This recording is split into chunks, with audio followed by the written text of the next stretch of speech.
Today on The Trail, in an exclusive interview with Barack Obama on Sunday, I caught up with him in the battleground state of North Carolina, and I started by asking him about Colin Powell's endorsement and if the general had any advice or given him any advance notice. No. We had obviously sought his endorsement for a long time. This is exactly what he told me. He said, Barack, I know you, I know John McCain. You're both friends of mine. I think you're both fine public servants. I think that this election is so important that I'm just going to watch what you guys do. I'm not going to make a decision early. I want to see how people respond.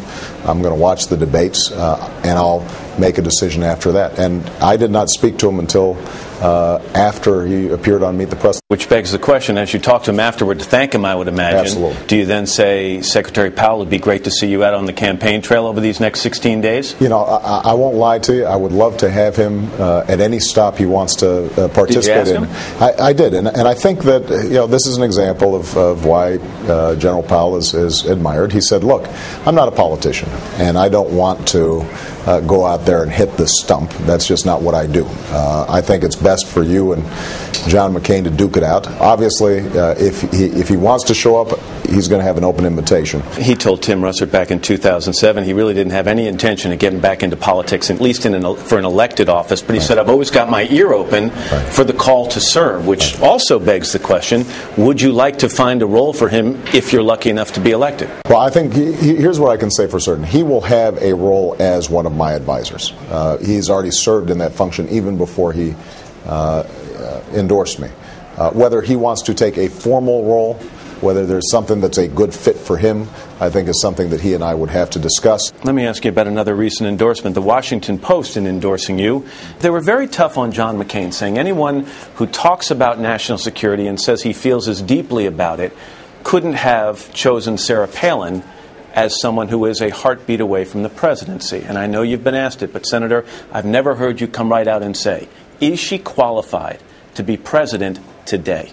I am going to let the American people decide on that. Frankly, I just don't know enough about Sarah Palin. I haven't heard a long discussion even the Chicago Tribune, policy. Historically a very conservative paper from your hometown, in endorsing you, was critical of McCain, saying Sarah Palin is not ready. Look, I'm running against McCain-Palin. Anything that I say about Governor Palin will be seen through that lens. I don't need to add to people's assessments. Let the voters and observers make their own judgments in terms of who's qualified. Let's talk about Iraq. Iraqi officials and U.S. officials are negotiating a deal, and they're pretty close apparently, where U.S. troops would be withdrawn from Iraq at the end of 2011. Right. You've already said you want 2010 as a date. So does that piece of paper, if it's formalized, become meaningless if there's a Barack Obama presidency? No, I don't think it becomes meaningless. The Washington Post, again, in endorsing you, did say that your call for defined timelines to get the troops out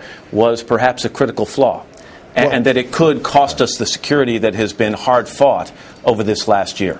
Keep in mind, as Commander-in-Chief, my job will be to keep the American people safe, which means that if I ever make a determination that the American people will be safer by me making adjustments, I will make those adjustments because that's my job.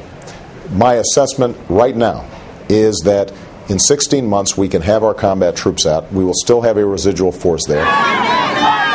When you and the smart people in your campaign get together on the plane or wherever and you crunch the numbers and you look not only at the national polls but state by state in the battleground states, do you see a path to victory for John McCain? There's no doubt. I mean, we think that the race will tighten just because that's what happens at the end of campaigns. They always have, even when there are substantial leads. And in each of these battleground states, you've got a lot of close races. One of the messages that I've had to my team is that we don't let up. We do not let up. There are political strategists out there who say, you know what you should be doing right now? You should get on a bus.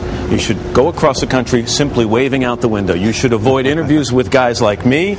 You should avoid any spontaneous interaction. With just over 2 weeks until Election Day,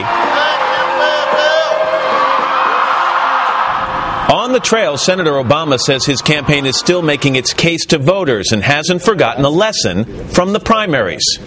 You remember we had those big leads. We had gotten 11 wins in a row against Senator Clinton. I think there was this sense of, okay, things are kind of working out. and thought that we could just ride momentum, and we ended up getting our head handed to us. Every time we've gotten in trouble in this campaign, it's because we started trying to play ball control offense.